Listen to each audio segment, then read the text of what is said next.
جب حضرت مہدی کی قیادت میں مسلمان صاحب ایمان اہل عرب یہودیوں اور عیسائیوں کی طاقت سے ٹکرائیں گے تو ان کی مدد کے لیے دو جانب سے اللہ تعالیٰ کچھ بھیجیں گے مدد. ایک تو آخری مرحلے میں مدد آئے گی حضرت مسیح عیسیٰ ابن مریم کا نزول، جو یہودیوں کی طرف رسول بنا کر بھیجے گئے تھے. انہیں یہودیوں نے اپنے خیال میں سولی پر چڑھا دیا، لیکن اللہ نے فرمایا وما صلبوہ وما قتلوہ ولکن شبہ لہم بل رفعہ اللہ الیہ. اللہ تو اپنی طرف اٹھا کر لے گیا. اور احادیث صحیحہ جو کہ ہمارے ہاں متواترہ کے درجے میں، وہ احادیث جو صحیحین کی ہیں، ان سے ثابت ہے کہ حضرت عیسیٰ ابن مریم دوبارہ زمین پر آئیں گے. اور یہودیوں کا سب سے بڑا سرغنہ جو خود مسیح ہونے ہی کا دعویٰ کر رہا ہوگا، مسیح الدجال، اسے حضرت مسیح قتل کریں گے. لیکن ایک دوسری حدیث سے معلوم ہوتا ہے کہ مشرق سے فوجیں آئیں گی حضرت مہدی کی مدد کے لیے. یخرجون ناس من المشرق یؤدون للمہدی یعنی سلطانہ.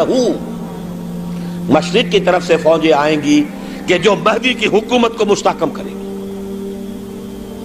خراسان کا لفظ آتا ہے ایک دوسری حدیث میں. خراسان سے سیاہ عالم چلیں گے، انہیں کوئی نہیں روک سکے گا یہاں تک کہ وہ یروشلم میں جا کر نصب ہو جائیں گے. اور حضور کے زمانے میں اچھی طرح سمجھ لیجئے، ہند کسے کہتے تھے حضور کے زمانے میں؟ پاکستان ہند میں شامل نہیں تھا. سندھ و ہند، سندھ ایک مکمل ملک تھا، ہند اس کے بعد شروع ہوتا تھا. یہ راجپوتانے کا اور تھر کا ڈیزرٹ جو ہے، اس سے آگے جو ہندوستان ہے وہ ہند تھا. یہ جو ہمارا پاکستان ہے یہ ہمیشہ ہند میں شامل نہیں رہا. حضور کے زمانے میں بالخصوص سندھ و ہند، دریائے سندھ چلا آ رہا ہے. یہ ساری ٹریبیوٹریز جو پنجاب کے اندر اس کی ہیں، یہ سب ایک علیحدہ ملک ہے جو اس زمانے میں سندھ کہلاتا تھا. اور نمبر 2 یاد کیجئے، اس زمانے میں خراسان ایک علاقہ تھا جس میں موجودہ افغانستان کا 2/3، تھوڑا سا حصہ ایران کا، اور جہاں تک میں تحقیق کر سکا ہوں آج تک پاکستان کا بھی علاقہ، خاص طور پر مالاکنڈ ڈویژن جو اس خراسان میں شامل ہے. خراسان سے سیاہ عالم چلیں گے جو جا کر یروشلم میں نصب ہوں گے. یہاں بھی ایک نقطہ نوٹ کر لیجئے، پہلے بھی یروشلم ہم سے چھینا تھا. کس نے چھینا تھا؟ عیسائیوں نے، کروسیڈرز. واپس کون لیا؟ کس نے لیا؟ عربوں میں دم نہیں تھا، عرب عیاشیوں کی وجہ سے کھوکھلے ہو چکے تھے. واپس لینے والا صلاح الدین ایوبی، کرد خون. اب دوبارہ یروشلم لیا جا چکا. چھینا کن سے گیا؟ عربوں سے. عرب واپس لے سکتے ہیں؟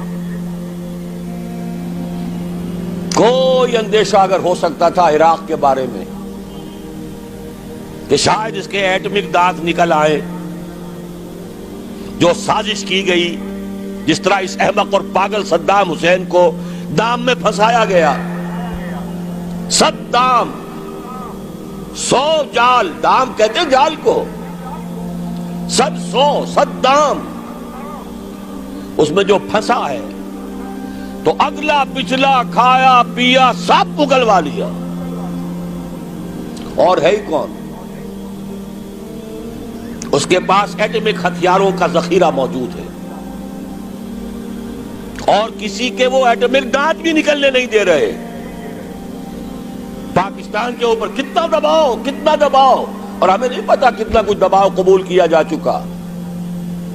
یہ تو سبھی مانتے ہیں. کیپ کر دیا گیا، روک دیا گیا، آگے تو نہیں بڑھ رہا، یہ تو سبھی مانتے ہیں. رول بیک بھی ہو گیا یا نہیں کچھ پتہ نہیں. لیکن کسی صورت یہ نہیں تسلیم کریں گے، قبول کریں گے کہ کسی مسلمان ملک کے پاس ایٹم بم آ جائے. یہودیوں کے پاس ذخیرہ موجود، سب جانتے ہیں. بہرحال یہ جان لیجئے اس علاقے سے امید ہوتی ہے سندھ اور خراسان. حالات بہت خراب ہیں ہمارے، اور حالات بہت خراب ہیں افغانستان کے بھی، لیکن حالات کے بدلتے اللہ تعالیٰ کی مشیت کے تحت دیر نہیں لگا کرتی. سیرت نبوی میں مجھے نظر آتا ہے سن 10 میں 10 نبوی ہجرت سے 3 سال پہلے 2.5 سال پہلے کہیں سے کوئی امید کی کرن نظر نہیں آتی تھی کہ عرب میں اسلامی حکومت قائم ہو جائے گی. 10 برس ہو چکے محمد الرسول اللہ کو دعوت دیتے ہوئے، اور ابھی تک بمشکل 125 آدمی ہے. اپنے بل پر اپنے طاقت پر مکے میں رہ بھی نہیں سکتے. کیسے ہو جائے گا؟ کہاں سے ہو جائے گا؟ میں آج پوچھتا ہوں، کوئی سر بتائے کہیں سے کوئی امید کی کرن اس وقت نظر آتی ہے؟ اس ماحول میں لے جائیے. اگلے 3 سال میں کیا ہو گیا؟ پہلے سال 6، اگلے سال 12، اس سے اگلے سال 72، اور بیعت عقبہ ثانیہ ہجرت، اور وہاں سے اب حضور کی طرف سے انیشیٹ شروع ہو گیا، انیشیٹو. تو ہم نہیں کہہ سکتے اللہ تعالیٰ کی قدرت، اللہ کی مشیت. یہ یقین ہے کہ دنیا کے خاتمے سے پہلے نظام خلافت قائم ہوگا، اور تمام دنیا میں ہوگا.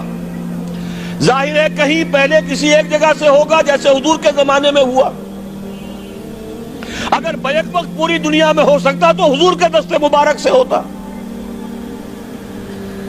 اگر حضور کے دست مبارک سے بھی ایک ملک میں ہوا، جزیرہ نما عرب میں ہوا، پھر حضور کے امتی ہیں نا، ابو بکر ہیں، عمر ہے، عثمان ہے، صحابہ کرام کی فوجیں نکلی ہیں، امتی ہیں. امتیوں کے ہاتھوں اس کی توسیع ہوئی.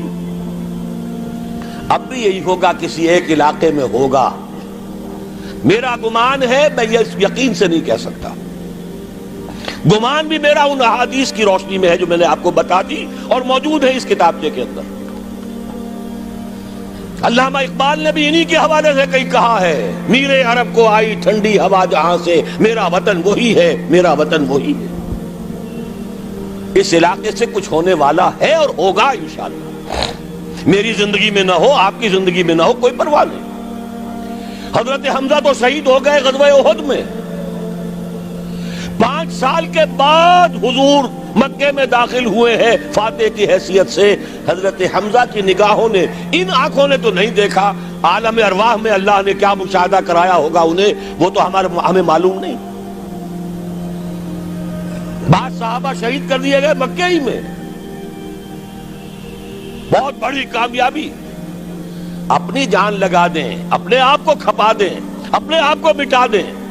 جس طرح روڑی کوٹ کر بنیادوں میں بھر دی جاتی ہے، ہماری ہڈیوں کا چورا بنا کر اور ہمارے خون کے اندر اسے گوندھ کر اگر وہاں ڈال دیا جائے، اس سے بڑی سعادت کوئی نہیں. اس پر تعمیر ہو خلافت علی منہاج النبوہ کی، ہم اس کی بنیاد کے اندر دفن ہو جائیں، یہی بہت بڑی سعادت ہے. لیکن یہ ہوگا. میں نے عرض کیا تھا کہ یقین ہے مجھے کہ ہوگا، اور ہر صاحب ایمان کو یقین ہونا چاہیے کہ ہوگا. باقی یہ کہ یہ آثار ہیں اور احادیث بھی ہیں، اور 400 برس کی تاریخ بھی بتاتی ہے کہ یہیں سے ہوگا. 1000 برس تک سارے مجددین امت عالم عرب میں پیدا ہوئے. 11ویں صدی کا مجدد اعظم شیخ احمد سرہندی کہاں دفن ہے؟ سرہند میں، ہندوستان میں. 12ویں صدی کا مجدد اعظم شاہ ولی اللہ دہلوی کہاں دفن ہے؟ دہلی میں. 13ویں صدی کا مجدد اعظم سید احمد بریلوی، ان کی تو قبر بھی معلوم نہیں، لیکن ان کا خون جذب ہوا دریائے کنہار میں، اور ان کے سینکڑوں ساتھیوں کی لاشیں اس بالا کوٹ کے مقام پر. 14ویں صدی کے مجدد اعظم شیخ الہند، لیکن ان کے ساتھ ساتھ اتنے اعظم رجال علامہ اقبال جیسا مفکر، مولانا مودودی جیسا مصنف، مولانا الیاس جیسا مبلغ کہیں اور ہمیں دکھا دیجئے آپ۔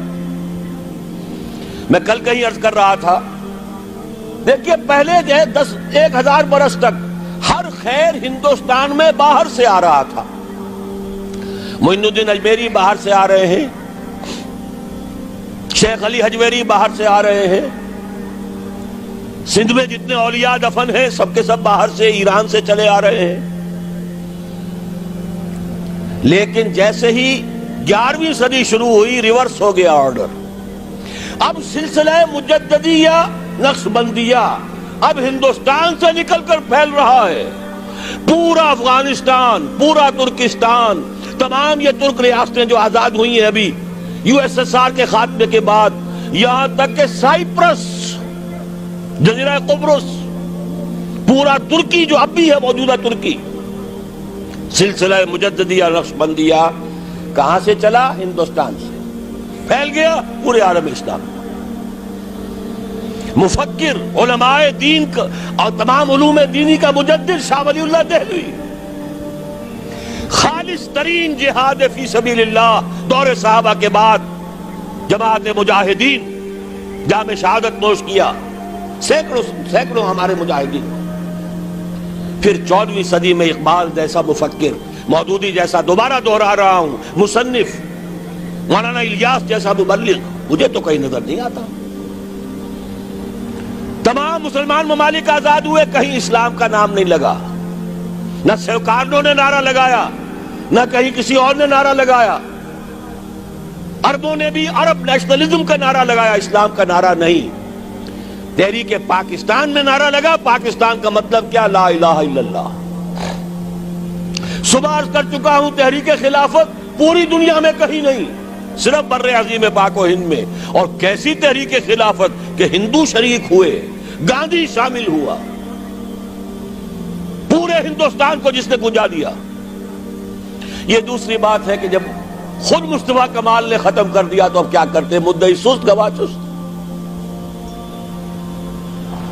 نوٹ کرنے کی بات ہے، کچھ آثار ہیں، 400 سال کی تاریخ ہے، بتا رہی ہے پاکستان کا قیام خود ایک معجزہ۔ یہ ساری چیزیں مشیت ایزدی میں کسی بڑے خیر کا پیش خیمہ ہے۔